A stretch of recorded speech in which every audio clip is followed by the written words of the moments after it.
service du jeu, bienvenue. Aujourd'hui, je vous parle d'un jeu fort sympathique que vous devrez absolument connaître, c'est le nain jaune.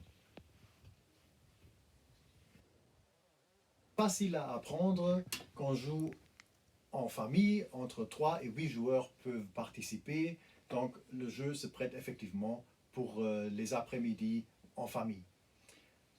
La première mention de ce jeu que j'ai trouvé date de 1760 et se trouve dans l'hebdomadaire parisien L'Avant-Coureur. Et là, on lit qu'il s'agit d'un nouveau jeu qui peut occuper à la fois 5 personnes et s'appelle le nain jaune, qui est le nom qu'on donne au set de carreaux. Effectivement, on a dans le centre du jeu 5 cartes, au milieu le set de carreaux qui est appelé le nain jaune ou aussi Lindor et qui est le gardien du trésor pratiquement. Le nain jaune est entouré par 4 autres cartes, le 10 de carreau, le roi de cœur, la dame de pique et le valet de trèfle. Puis l'avant-coureur continue, ils disent « Ce jeu est fort à la mode et durera sans doute ». Et c'est effectivement ce qui s'est passé parce que au 19e siècle, tous les grands éditeurs de jeux ont commercialisé ce jeu. Au 18e encore, d'abord, on a simplement placé ces 5 cartes au milieu de la table, puis on a placé les jetons comme mise sur les cartes, et puis on a commencé à jouer. Puis on a créé ces plateaux. C'est un plateau qui date aussi encore du 18e siècle, avec effectivement cette répartition classique des 4 cartes autour du nain jaune au centre. Et puis les grands éditeurs comme Vatillot, Simonin Cuny, Jeux et Jouets français, Revenat et Tabernas ont produit ce jeu vers la fin du 19e siècle, au début du 20e. Toujours dans cette répartition classique des cartes, et ils ont ajouté ces petites boîtes ici pour contenir les jetons pour faciliter effectivement les mises. Une autre forme d'édition sont ces boîtes en bois avec le couvercle coulissant. Ici, vous avez un exemplaire de NK Atlas, très joli, avec les règles du jeu sur le dos du couvercle.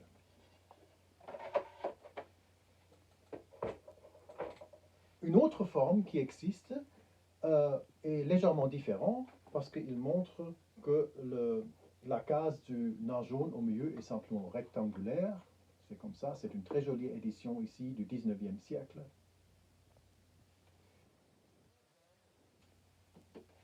Comme ça, c'est un autre exemplaire que quelqu'un a fait à la main, à la maison. Ça montre effectivement la popularité de ce jeu pendant longtemps.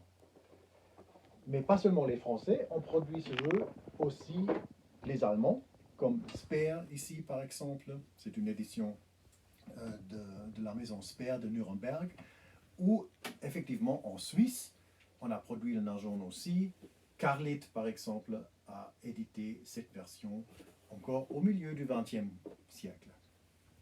Donc, quelques indications sur la démarche. Au début du jeu, on place les jetons sur ces 5 cartes, puis on distribue les cartes auprès des joueurs, et le but du jeu, c'est de se débarrasser effectivement de ces cartes en jouant des suites. C'est-à-dire quelqu'un commence avec un as, il faut après jouer en 2, 3, 4. Alors, et si on ne peut plus continuer, on dit par exemple 405. Ça indique que le prochain joueur doit continuer avec un 5, et ainsi de suite. Et le premier joueur qui se débarrasse de toutes ces cartes gagne le jeu. Les autres doivent lui payer la valeur, l'équivalent de la valeur en points des cartes qu'ils ont encore dans la main. Ce qui est important, c'est effectivement de se débarrasser surtout aussi de ces 5 cartes ici. Il faut jouer ces 5 cartes-là si on les a sur la main, parce que lorsqu'on joue une de ces cartes, effectivement, on gagne les jetons qui se trouvent sur cette carte. Mais si on garde la carte encore dans la main à la fin du jeu, ça coûte cher parce qu'on paye plus cher au gagnant du jeu. Donc c'est un jeu finalement très simple qui a certaines ressemblances avec d'autres jeux.